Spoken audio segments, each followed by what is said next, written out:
Sam Pitroda की विरासत कर कानून वाली टिप्पणी एक बड़े विवाद में बदल चुकी है। इस टिप्पणी ने लोकसभा चुनावों के बीच कांग्रेस को बैकफुट पर धकेल दिया है। बीजेपी के बड़े से बड़े नेताओं ने सैम पित्रोदा के बयानों को हाथों हाथ ले लिया है और जमकर कांग्रेस पर बरस रहे हैं। इसी बीच बीजेपी के प्रवक्ता सुधांशु त्रिवेदी कह रहे हैं कि ये विदेशी मानसिकता से प्रेरित है, जिनको भारत की विरासत से नफरत है। वो भारतीयों की विरासत पर गिद्ध दृष्टि डालकर बैठे हैं।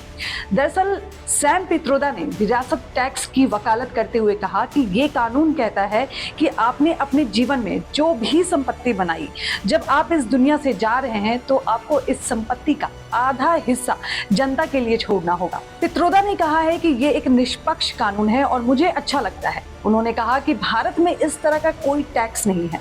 भारत में अगर किसी के पास 10 अरब की संपत्ति है और वो मर गया तो उसके बच्चों को पूरी प्रॉपर्टी मिल जाती है।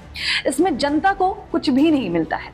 भारतीय जनता पार्टी ने सैम पर सियासी वॉर शुरू कर दिए हैं। वहीं कांग्रेस भी उनके बयान से पल्ला झाड़ती हुई नजर आ रही है। लेकिन सवाल है कि पित्रोदा ने जिस टैक्स सिस्टम को लेकर बयान दिया है वो विरासत टैक्स है क्या, कहाँ लगता है, कैसे लगता है, ये हम आपको इस वीडियो में बताएंगे।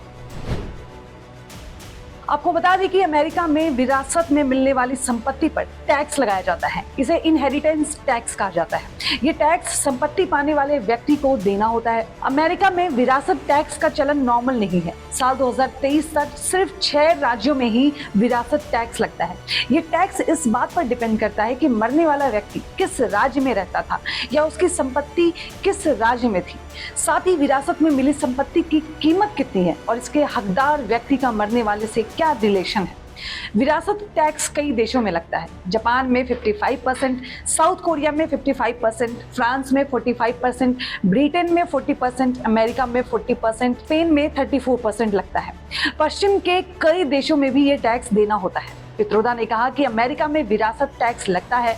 उन्होंने एक उदाहरण के जरिए से बताया कि अगर किसी के पास $100 मिलियन की संपत्ति है और जब वो मर जाता है तो उसके बच्चों को केवल 45% संपत्ति ही मिलती है। बची हुई 55% संपत्ति सरकार ले लेती है। दरअसल ये पूरी बहस शुरू होती है राहुल गांधी के एक बयान से। राहुल ने अपने बयान में कहा था कि अगर चुनाव के बाद उनकी सरकार सत्ता में आई तो एक सर्वे कराया जाएगा और पता लगाया जाएगा कि किसके पास कितनी संपत्ति है। राहुल गांधी के इसी बयान के बारे में जब सैम पित्रोदा से पूछा गया तो उन्होंने अमेरिका में लगने वाले विरासत टैक्स का जिक्र किया। तो विरासत टैक्स पर आपकी क्या राय है, कमेंट सेक्शन में हमें जरूर बताएं।